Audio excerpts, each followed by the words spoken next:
You could ask the person.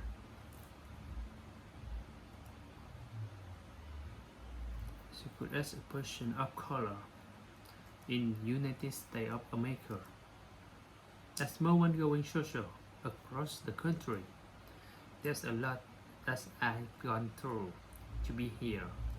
Her crowning glory, trying something unexpected.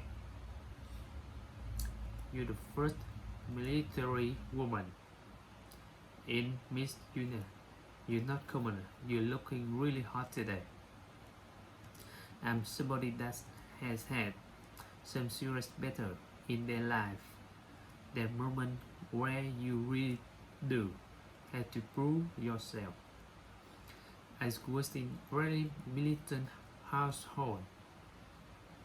She joined the military at 17. I never want to accomplish in patience. I noticed that there was a lady across the way staring me down. I thought she has a few screws loose. She eventually makes her way closer and closer. She just wanted to do a little explaining. I swore immediately offended. The two women were perfect strangers. I just was crying. These women were very persistent. I'm like having an anxiety attack. Like my knee gave out. She somehow convinced me to meet her at Starbucks the very next day, and she told me something that changed my life forever. I was working summer position at Target.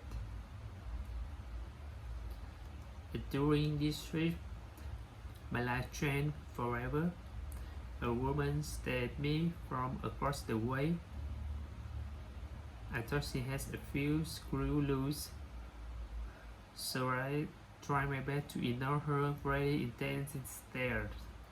She eventually makes her way over to me and asked me the most offensive question you can ask a person of color. Were you born in this country? And I was immediately offended. And I said, yeah, I was born in this country. And then she says, did you have any kids? I said, no, I don't have any kids. She then asked me if I were married. And then I said, no ma'am, I'm not married. She said, how old are you? I said 19. May I help you find something? And she then goes on to say something that changed my life forever. She said, you could be the next Miss USA. To my disbelief, she was actually a patient recruiter. And the reason why she was asking me the question because she was curious about the qualification that I had when it came to competing for Miss USA. And I laughed at her historically at the talk. I was like, listen, lady, this is my second year at Virginia State University.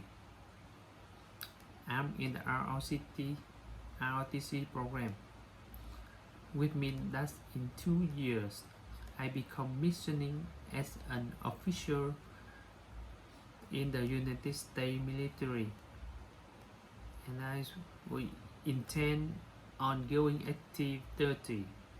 I'm not a pageant girl.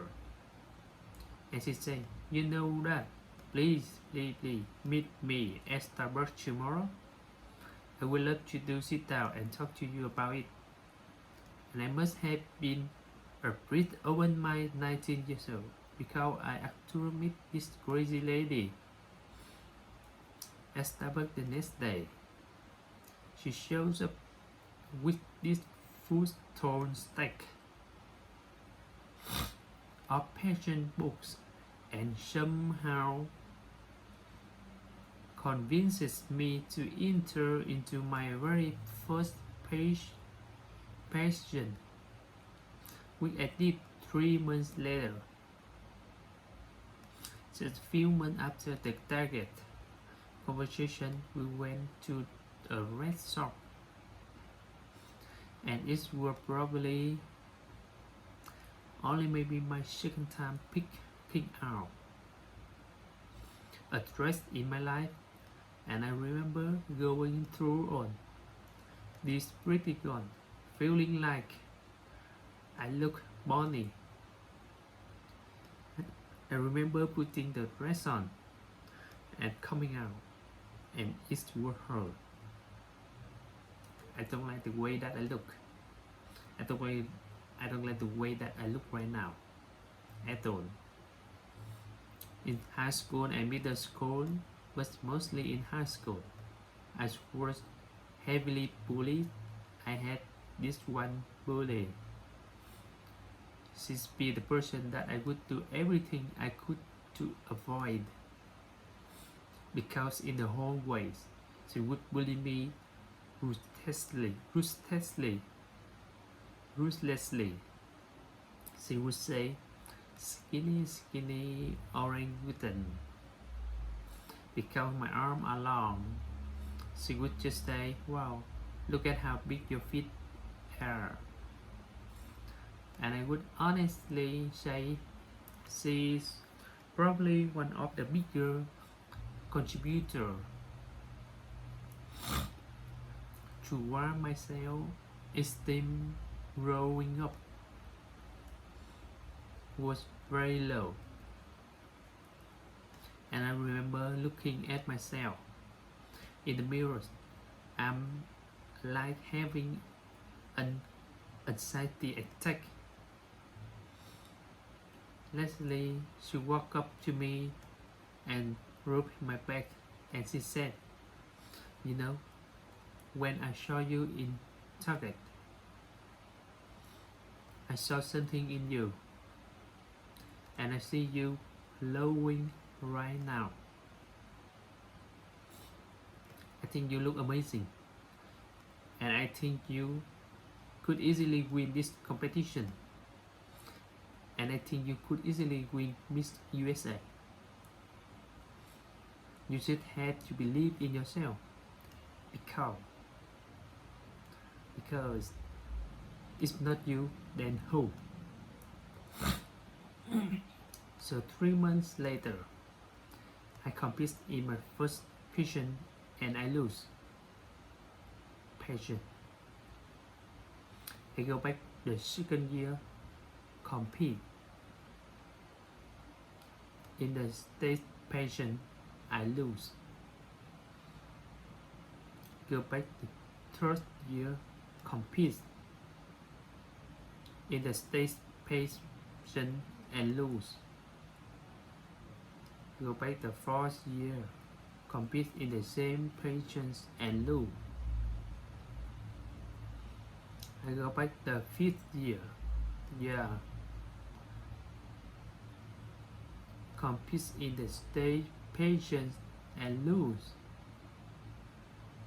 But yet, what? I go back the sixth year, and guess what happened? I lose. It was actually my dad. My dad that told me, you have stopped it. It's not that I don't think that you can.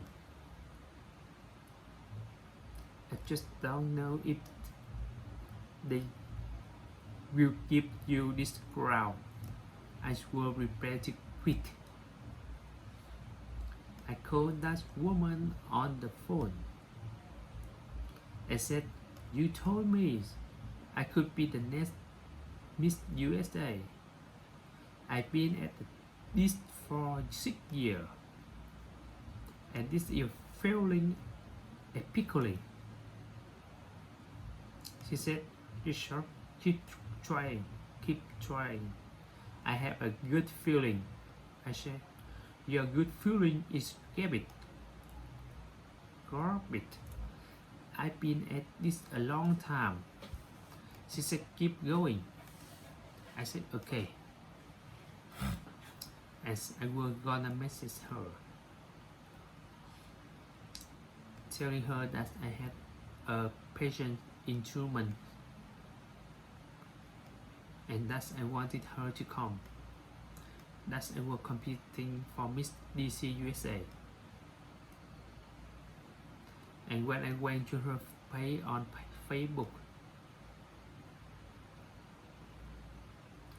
there was just all these RIPs going up and down her timeline. And all the RIP was from 3 or 4 months prior. So I never got to say goodbye. I didn't get to go to her funeral or anything like that. I didn't know any of her friends. When she passed away, no one told me because no one knew that we were friends, and I just felt really bad.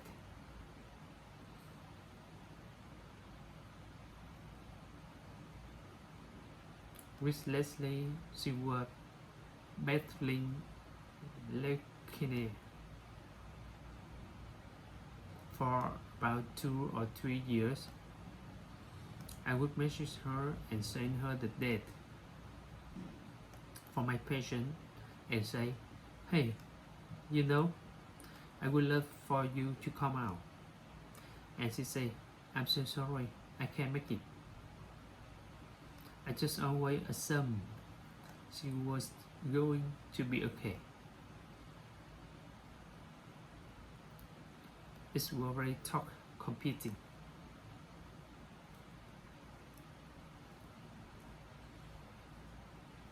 That December, I spent that entire 2 weeks remembering lessons. I want to prove her right. That what she saw and who she saw in Target were actually someone that could be Miss USA. When the competition happened, I called my mom. She said, I'm watching you. Leslie watching you. Everybody watching you. I had immediately anxiety attack. I was crying and I just said, I don't want to go out there. I'm terrified. Because you could hear the people, thousands of people. This was the T-Mobile Arena in Las Vegas. And it huge. I remember just looking at myself in the mirrors and saying, if not you, then who? I looked around and I just saw all these amazing women that are more than capable of being Miss USA. I just kept telling myself, if not you, then who? If not you, then who? And then I got down to myself and Miss Hawaii, USA. We held hands and I said, thank you God for first runner-up. This has just been such an awesome experience because I just knew I was gonna lose against her. District of Columbia. Yes. She get the Miss USA. And I was shocked. And I remember looking out into the stand and seeing so many people jumping for joy, including my friends, my family member that came, and I wish there could have been Leslie sitting in the stand, but I could feel that in my spirit. I could feel something saying, "I told you so," and I think it was her say to me, like shining down from the heaven. "You see, I told you, you could be the next Miss USA.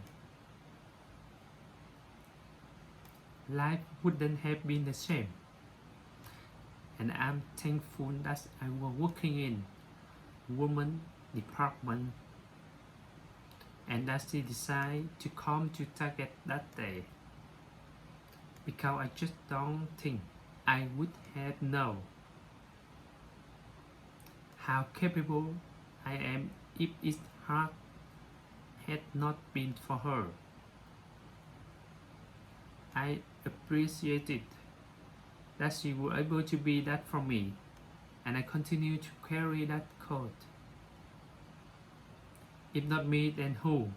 Through life, at times our purpose robs in our laps, as if the heaven threw it by accident. Do not fear failure, but please be terrified of regret, as giving up is the birth of regret. You will have hundreds of moments that will be filled with someone telling you, "No." The reality of life is that we will all hear more no's than we hear yes, and we will fail a lot, and I mean a whole lot. But what I ask of you today is not to take no for an answer. Don't be afraid of no's. Be afraid of the possibility of a yes that you have prematurely destroyed because you decide to quit before the clock strikes 12. If not you, then who? Thank you for listening. Goodbye.